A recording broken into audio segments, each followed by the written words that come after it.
OK, so the US men's national team have a big stretch ahead of them, scheduled for some friendlies prior to next year's World Cup. They drew with Ecuador 1-1 thanks to Folarin Balogun's goal. Then they've got Australia today and then taking on Paraguay and Uruguay in November. So here is what Pochettino had to say about what he liked about Folarin Balogun.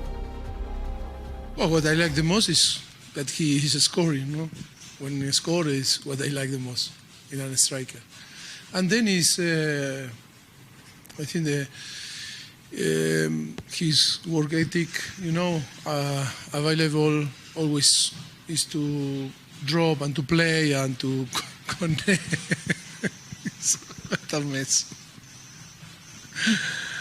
And yes, I've seen too many things about the game that not only to score, that is what I like the most, but also is how the capacity to link with the team. Is a player that can drop and play, and as you said, with our offensive player and midfielders. And I seen going to the space, running, have a little bit of everything that I like. U.S. men's national team manager, head coach Mauricio Pochettino is all smiles, and I am too, because Flo Balogun is balling on a new level. This is the Flo we've been waiting to see. He's in full flow, and when you look at the stats against Ecuador, the biggest thing people will see are the goals. You get one goal. I'm glad he was rewarded with a positive finish, striker's finish at the near post. The biggest thing I saw was the shots that he created, the chances he created. The 3 that he created, of the 6 shots in the first half, much of them came in the first half, he was the main man with the master plan. Yes, he's scoring goals, but it's what he's doing in the link-up play and bringing the rest of his teammates, attacking players, and late runs from midfield alike is what makes him a more complete striker. And when we see the stats across the last 2 matches when he's got back-to-back goals, as I said before, 2 things that stand out. Yes, the goals is one thing, the minutes is another, but it's the shots he's creating, the chances he's creating, and the most important thing, getting more touches in the box. Strikers that get more touches in the box are strikers that do the business at the top level. We're going to come under Lahoud. Sorry, excuse me. With you, Lahoud. Well done. Great job there. Let's talk about the strikers, though, for the US men's national team. Tom, do you think they've got their set-in-stone strikers ready for this World Cup, or do you think there's some changes to be made? Absolutely not. While I will say Flo Balogun, I think, does have the highest ceiling. I think he has the most quality, and it is his to lose right now.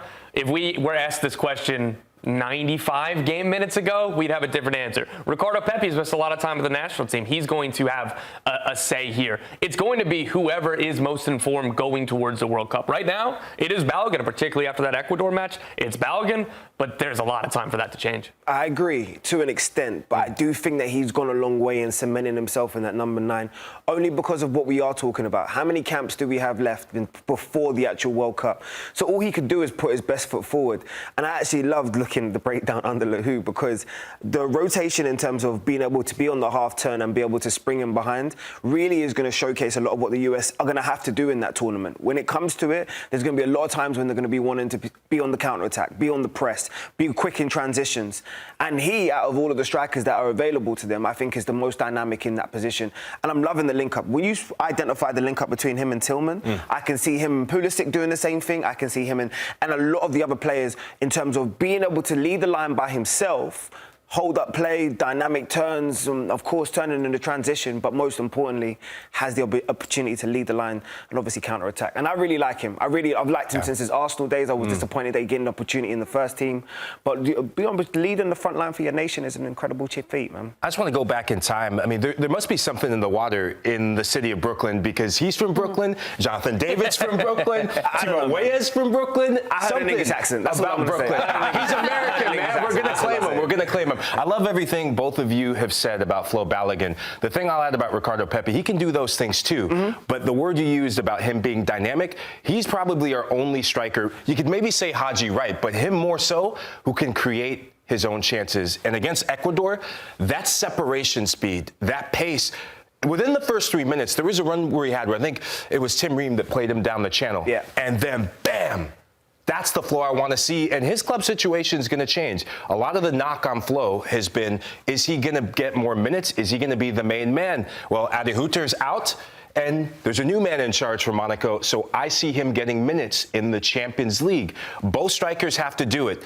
with the national team, but your Champions League form will carry you in your national level as well. There's so many options, though. You talk about it, right? Pepe, and of course, we haven't even spoken about Josh Sargent during this whole period as well. But breaking it down, I'm excited to see how the US get into tonight, because when you see the projected 11, I really think there's a lot of versatility when you look at this. I mean, you know already they're going to have to watch out for the danger men in terms of in the Australian team. But me and Bogert were talking about it beforehand. This front three here, I feel like build the foundation from now. Yeah. Keep the consistency in terms of the opportunities for Pulisic, Tillman and Balogun to really lead from the line and really create that chemistry. Because what we haven't seen a lot with this US men's national team is a consistency in Poch's selection, a consistency in terms of players being able to gel. And the more that they gel, the more they have chemistry going into, of course, next year, is the better they're going to fit all together. I couldn't agree more, JD. And like you said, that triangle in the attack, these three players are going to be so very important. And I love this formation, as I continue to say. It frees the wingbacks to go play more like wingers. It gives you more of defensive solidity. And to your point about consistency, I want to see this formation continue to stay as it is, because I do believe that this is the best way for this team to be successful at the World Cup. You hit it too as well about the transition moments and the pressing moments. That's why Balogun is probably the best fit for this. Yes. Continue to play like this. Continue to have that consistency. Build chemistry, camaraderie, and start to go on autopilot. I know where we press. I know where my right center back is. I know where my wing back is. All of that is going to be so very important in terms of continuity going to the World Cup for a group that's been very much in flux under Pochettino. I'll tell you one more aspect really quickly. I tell you what having Flo in the team does in comparison to I would say his other teammates. It hides Christian, because Christian, let's be honest, is the star, right? Captain America is the star, but if he gets caught or wants a rest period, or, you know, like you do with every single star, you can carry one player. Flo is versatile enough in terms of his experience in playing out wide, experience in playing in a false nine position, to say that these two could really become a trio, rather than just saying, oh, Flo is the main man and we're all going to try to counter-attack off of Flo.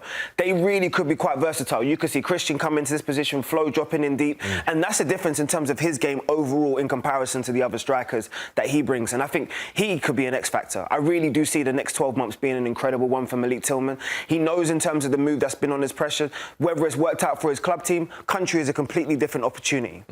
Poch has said, though, this could change. It could go from a 3-4-3 to a 4-3-3. What would be your thoughts on that? What do you kind of prefer? Look, we're going to look at what a 4-3-3 looks like. And Christian Pulisic, although Poch came in his press conference, it said Christian's much more closer to being match fit and available than he was coming into camp. Hopefully we see Christian, but if not, Diego Luna, I think this formation suits Diego Luna a bit more, because we saw that combination of him and Max Arfsten at the Gold Cup, and it yielded goals and big assists. It's a big moment for him. I don't think he's anywhere close to being the 11, but he has still room to go to stake his claim for a roster spot. Yes, I agree with everything we're saying in terms of the front line. Where I think I'm most interested is in the middle of the park in this 4-3-3. Weston McKennie, that's the player I'm looking at, and Tanner Tessman. For Weston, we still don't know what's his best position. And Poch also alluded to that when asked the question of what's his best position. And he said for Weston, he's the sort of player who's versatile. You have to give the freedom to. But in this 4-3-3, his positioning is what's been exposed at different times. Go back to the Nations League, where it was Panama exposed it. It was Canada exposed it. It's a big game for him. And I asked you guys this question as well. Yesterday, Tanner Tessman gets the assist. But in my opinion, I thought Aiden Morris had the better performance until he got substituted. And I know that's not popular opinion, but this is a big opportunity for Tanner Tessman to continue to say, not only am I part of this roster, not only am I better than Johnny Cardozo right now, which he is right now, I back that, I stand on that, but I should be a starter at the World Cup. I thought Aiden Morris was a better performer, but like I said, I want to hear from you guys. I tell you what, the highlight is going to be on McKennie, because sometimes when you're a jack of all trades and you're a master of none, you can be seen in so many different compartments and so many different roles. We've seen him out wide, we've seen him in fullback positions, we've even seen him have to drop in here sometimes. But can he be disciplined? That's the important question, and lay down his foundation there, because he knows full well, if I'm going to start in this 11, number one, let's be honest, Tyler Adams, as soon as he comes back in, he's starting in this midfield because of what he brings. But the other aspects is, can I be the other person that sits next to him? I think Tessman is unique because he's 6'2", his profile, his size, he can add a real factor to any team. And really, if he's consistent over 90 minutes, can really impact any game.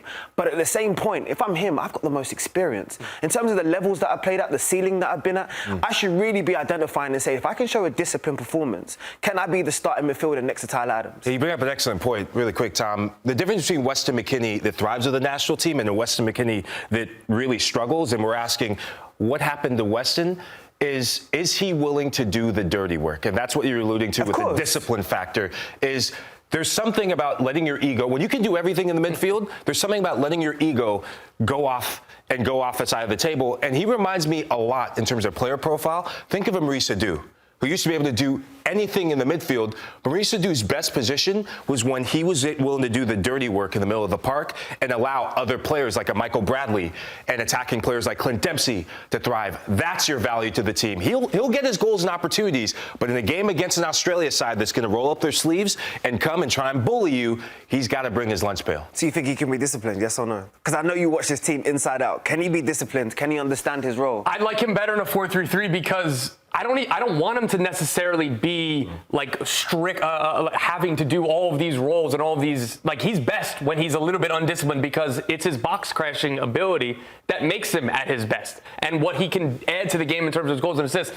He's not the best player in this team for the role of sitting deep in a two. That's more Tessman. That's more Morris. Again, all of this is within the conversation of who pairs best with Tyler Adams, whether that's in a double pivot or a three-man central midfield. And Weston McKennie, again, he's got a ton of quality. He's going to be an important player for this group, whether he's starting or coming off the bench. And I'm certain he wants to start. I'm certain he wants to play 90 minutes. So let's see what he can do in this match if he's getting a start again, maybe at a different position than he did against Ecuador. And hopefully he'll be able to start building on that because he was out of favor with this coaching staff before, and it looks like now he's back. I'm going to throw a tactical wrinkle in really quick, right? Watching the Champions League last year with PSV Eindhoven and watching Bayer Leverkusen this season, Malik Tillman can also play as a deep line playmaker. And I know that's going to wrinkle some feathers and be like, what's Lahoud on? Has he had his mate? Well, we don't drink mate on this test today. Malik Tillman, when you're playing against a low block, I watched the Canada match with Australia. Canada struggled to break Australia down. And having him deeper, if you're chasing a goal or in a World Cup, having him deeper against a team that sits in a low block, if you need to get out of the group with a goal, you can push Weston up. You can push Tanner Tessman up to go press. And now Malik Tillman is getting the ball and breaking lines. He's got excellent passing range as well. Ideally, I would like him closer to Flo Balogun, but what I've seen, his versatility this season at Bayer Leverkusen, that midfield, he gives an added package and an added dynamism that we haven't seen before. Now you see why I'm excited about this team. Now you see why I believe in Captain America and all the rest of it. Because we're not even talking about the players that aren't even here part of this camp or injured and have to come back in.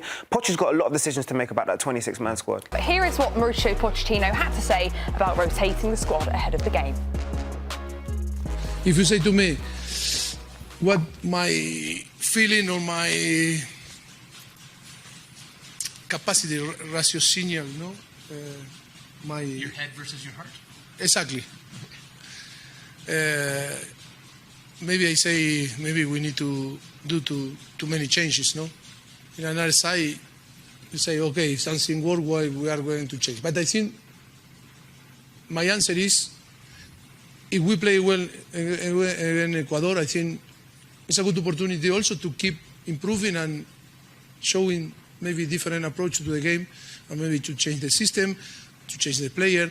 And I think it's not to be focusing, okay, we need to, it's about to build something that for the World Cup, no? The most important player that maybe we cannot take a risk, and player that maybe they can tomorrow have the opportunity to perform and say, hey, be careful because I am knocking the door and I can be there also in the World Cup. I think it's more this than the first, and for sure maybe we are going to be changes and maybe change the shape. OK, so when we talk about the vibes of this US men's national team, I'd like to say it's probably the highest we've had it under Poch. So, Tom, I'm going to come to you because we came to you on the vibe meter in the September window. Fair to say the vibes were quite low. So I'm coming to you now. Have the vibes changed, and what's your thoughts and opinions on it? Yes, the vibes have changed, and dare I say, slightly into feeling good? Question mark. I don't say that with a ton of confidence, but it's crazy how quickly these things are going to change and how much they do change on a game-to-game basis. It's going to be a violent swing up or down. If they put in a negative performance against Australia, this goes all the way back down to the second bottom there. But if it's a good one, then we're firmly in the feeling good and we're building momentum. This is the first time, as you said, I think since probably the first window, because this announcement was made and met with widespread adulation and support. And everything since then, there was still the honeymoon period, and it's just slowly gone down since then. And right now, we're finally trending back up a little bit. So you're not at Poch for life just yet? Not yet. Poch to the 26 World Cup. I know you're Poch for life. I'm Poch for life. To be honest with you, it's like one of the best head coaches that you've had in world football. So Well, to talk more about Mauricio Pochettino, we're going to be bringing in Paul Tenorio, senior writer at The Athletic. Also his birthday today. Happy birthday! Happy birthday, Paul. Thank you, How are you? Thank you, everyone. I'm feeling good, man. 40 years old, feeling young, but ready for some U.S. soccer. What better way to celebrate? Actually, I do know a better way to celebrate my birthday, and that's bringing Tom Bogert back to The Athletic. What a gift today, Tom. Double celebration! Double celebration! We've got some breaking news! It involves one of our newsbreakers, Tom Bogert. He is now the senior writer at The Athletic, rejoining Paul Tenorio. I'm back! I'm back, baby! How are you feeling, Tom? Congratulations. I feel good. Thank you very much. I feel uncomfortable to go from the national team to this. So thank you very much. Thank you, Paul. If it wasn't for Paul, this wouldn't have happened. So I think you give all the praise to him. Oh, lovely. We've got a birthday. We've got a celebration at The Athletic. Great day. Here's the harder question. Are you ready for life on the road again? Are you ready for I know my wife is. That's the harder question. Okay, everybody, let's talk a bit about this US men's national team. Paul, what were your kind of reactions to what Tom's just said in the Vibe meter? Do you agree with him? Yeah, I totally agree. I mean, look, results, of course, make people happy when they're positive results. But I think within the camp itself, there is a belief that this rebuild has started to go into the building phase. I think for the last year, it's been more of a teardown, or at least since the March Nations League disaster, it was about moving guys out, sending messages to certain guys, and we weren't really sure where it was going. And I think at this point now, we're starting to see where it's going, whether we talk about the system, and the system isn't just a rigid system. It hasn't stayed the same. They've played many different ways with the idea of like a 3 center back system, but the system is giving hints at where this is going. I think the personnel, and I think even Mauricio Pochettino himself, the way he's talking about culture, the way he's talking about team building, it's all starting to change. And I think the vibes are going up along with that. Paul, looking at the game tonight, what is the latest on Pulisic, Anthony Robinson, and Zendejas in their availability for this game? Well, I can say I think Christian Pulisic will play. I wouldn't be surprised if he starts. He was out at training yesterday. Mauricio Pochettino said his ankle responded well. He's had a little bit of an ankle issue at Milan that carried over into this camp. I would expect him to play and play a significant role. I do not think we will see Anthony Robinson. He did not train yesterday. Mauricio Pochettino said, they're still monitoring the knee issue, and they've got to kind of work their way through it. They want to make sure at the very least that they send him back to Fulham with an opportunity to train and to play, to work his way back into that team, to start playing minutes again, getting fit. So Anthony Robinson will not play today against Australia. And Zendejas also is out. They sent him back to Club America. He is not going to be available for this game. So missing a few key pieces. I think Anthony Robinson especially changes when he's on the field, how this U.S. team can play, how it attacks. But I think it is a positive bit of news that Christian Pulisic is healthy enough to play and potentially to start. Paul, we just looked at the difference between the U.S. men's national team playing a 3-4-3 or playing a 4-3-3, and especially when it comes to the adjustment with a 3-4-3 and a back 3 system. Is this something that's going to stick for the men's national team, or looking at the World Cup and looking ahead, is Poch going to make more changes? I think this is going to stick. I think that they like the flexibility that playing out of this 3 center back system can look. And that's not always going to be a 3-4-3 or a 3-4-2-1. It has the potential to change. So the other night against Ecuador, Pochettino kind of debated us as whether it was a 3-man backline. He said, no, actually, it was more of a 4-man backline, and Miles Robinson was playing right back, and Tim Weah was a right winger. Yesterday in his press conference, he came back and apologized to the reporter, and he said, actually, in the second half, Tim Weah was more of a wing back because of the way Ecuador was playing. He got pinned further back. But that's the whole point of the system. They feel like they can change, they can adjust, they can adapt how it looks. And I think they can get some of their better players in more positive places on the field to influence how they attack. And I think, especially when we talk about the wing backs, the fullbacks in this group, when you look at Anthony Robinson, you look at Serginho Dest, you look at Tim Weah, this system gets those players moving forward, and it also finds a way potentially to play both Christian Pulisic and Malik Tillman behind a striker, which should, in theory, help the U.S. attack. Obviously, Tillman assisted the goal the other night. Christian Pulisic came on late. So they really like what the system can do, but there are sacrifices too, right? If Tillman keeps playing well and Pulisic's on the field, and you have Tyler Adams and you want to pair him with a 6, what does that mean for Weston McKennie? So I think that's where some of this experimentation continues with this 3-man back line and kind of how they want to tweak it and adjust it as they get ready for the World Cup. Can Poch get Weston McKennie to buy in a deeper role? Because that's a question that I think all U.S. soccer fans are asking looking at this formation. Yeah, I mean, I think it's not just can you get Weston McKennie to buy in. It's the question becomes more complicated, in my opinion, which is the system best when you have Tyler Adams and Weston McKennie playing a deeper role together? Is it always about getting your best 11 players on the field?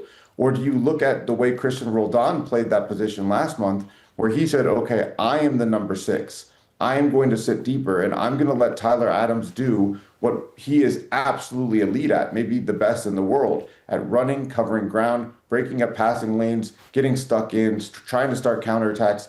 The things that Tyler Adams does best, he's allowed to do when someone's sitting behind him, and he doesn't have to worry about being the number 6. That's not what's going to happen with Weston McKennie. Pochettino said McKennie's at his best when he has freedom. So we start to get into this debate of what does a best 11 mean? Does it mean getting all of your most talented players on the field? If it does, it's probably a 4-3-3 system, if we're being honest.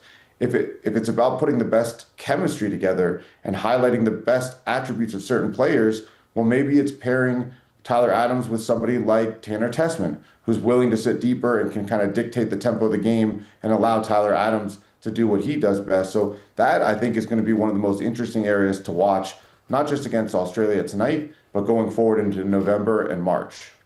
I want to ask a question around the sort of front line, because you really alluded to this relationship between Tillman and Pulisic really picking up. So that leaves only one forward being the dominant person in terms of Poch's system. So looking at the options, Haji Wright, Ricardo Pepi, Flo Balogun, of course, and Josh Sargent, who's getting left behind is the more important question.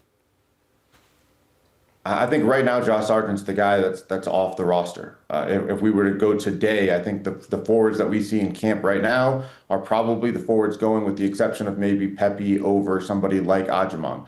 But I think Sargent probably has the most to do to work himself back into the system. Look, he's scored goals at the club level. He's just never really scored at the national team level, not just under Pochettino. It goes back a while now of his inability to finish wearing the red, white, and blue. So I think Sargent is the one who gets left back. What will be interesting is to see how this system potentially adjusts, and can they play a system with 2 strikers and not just one, with a tweak of this system, because there might be a game in the World Cup where they think, okay, maybe we're a little bit better off with 2 forwards kind of matching up better against an opponent. Maybe we bring Christian Pulisic central and Tillman comes on the wing, and we can adjust how we attack.